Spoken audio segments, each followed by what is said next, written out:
અમદાવાદના ચંડોળામાં ડેમોલિશન કામગીરી યથાવત છે। સતત બીજા દિવસે દબાણો દૂર કરવાની કામગીરી ચાલુ છે।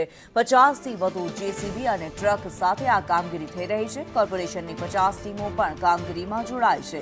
ડેમોલિશન સ્થળે 2000થી વધુ પોલીસ કર્મીઓ તૈનાત છે। 7 જેટલી હેલ્થ વિભાગની ટીમ પણ હાજર છે। ગઈકાલે 100 જેટલા ગેરકાયદે દબાણ દૂર કરવામાં આવ્યા હતા। 2000 જેટલા કાચા પાકા ઝૂંપડા સહિતના દબાણો હટાવી દેવામાં આવ્યા હતા। ચુસ્ત પોલીસ બંદોબસ્ત સાથે ડેમોલિશનની કામગીરી ચાલી રહી છે। તળાવમાં ગેરકાયદેસર બાંધકામના ડિમોલેશનને હટાવવા માટેની આજે બીજા દિવસની કામગીરી પૂરજોશમાં જોવા મળી રહી છે। એક તરફ તળાવની નજીક આવેલા મકાનો અત્યાર સુધી તંત્ર હટાવી રહ્યું હતું, પરંતુ હવે તંત્રના જેસીબી તળાવની અંદર પણ પહોંચી ગયા છે।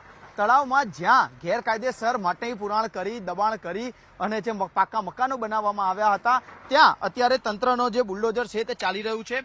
જો વાત કરવામાં આવે આ વિસ્તારને તો તે ચંડોળા તળાવના નવાબનગર ખાતેના છાપરા છે તે વિસ્તાર કહેવામાં આવી રહ્યો છે અને અહીંયા અંદાજિત 700 કરતાં વધુ મકાનો એક જ તળાવના ભાગને પૂરી અને બનાવવામાં આવ્યા હોવાનું સામે આવી રહ્યું છે। સાથે જ અહીંયા મસ્જિદો સહિત કેટલાક ધાર્મિક બાંધકામ પણ કરવામાં આવ્યા હતા, પરંતુ અત્યારે જ્યારે તંત્રના જેસીબી સમગ્ર તળાવની અંદર થયેલા ગેરકાયદેસર બાંધકામોને હટાવી રહી છે ત્યારે તે પાકું છે કે કાચું તથા છાપરું છે કે મકાન તે કશું જ નથી જોતી, પરંતુ વોટર બોડી ઉપર એટલે કે તળાવની ઉપર નિર્માણ પામેલા તમામ મકાનોને ધ્વસ્ત કરવાની તૈયારી છે તે અત્યારે કરવામાં આવી રહી છે।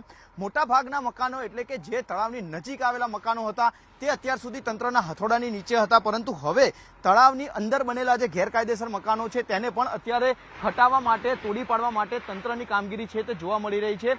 એક તરફ જે ગઈકાલે મકાનો પાડ્યા હતા ત્યાંથી લોકોને ખસેડ્યા બાદ તેમનો જે સરસામાન છે તે પણ હજી તળાવના કિનારા ઉપર કેટલીક જગ્યાએ પડેલો જોવા મળી રહ્યો છે, તો બીજી તરફ આજે જે મકાનો પર જેસીબી ચાલી રહ્યા છે તે મકાનોનો કાટમાળ હટાવવા માટે આવતીકાલે તેમને સમય આપવામાં આવશે અને ત્યારબાદ બીજું જે બાંધકામ છે તેને તોડવામાં આવશે। આજના દિવસની અંદર તંત્ર દ્વારા અંદાજિત 1000 કરતાં વધુ જે કાચા પાકા મકાનો છે તે તોડવાનો ટાર્ગેટ છે અને તે મકાનો તોડાયા બાદ આવતીકાલે વહેલી સવારે ફરી વખત આ જ રીતે તંત્રનો જે હથોડો છે તે ચાલવાનો છે। પરંતુ એક વાત ચોક્કસ માની શકાય કે જે વર્ષોથી થયેલા બાંધકામ એટલે કે અંદાજિત 3 દાયકાથી વધુ સમયથી થયેલો જે આખું દબાણ છે તે 3 થી 4 દિવસમાં તંત્ર હટાવવા માટે કટિબદ્ધ છે અને તે પ્રમાણેની કામગીરી અત્યારે જોવા મળી રહી છે અને કોર્પોરેશનની 50 કરતાં વધુ ટીમો આ જે દબાણ છે તેને હટાવવા પર અત્યારે કટિબદ્ધ હોય તેવા દ્રશ્યો સામે આવી રહ્યા છે। કેમેરામેન મેહુલ પટેલ સાથે જિગ્નેશ પટેલ, સંદેશ ન્યૂઝ, અમદાવાદ।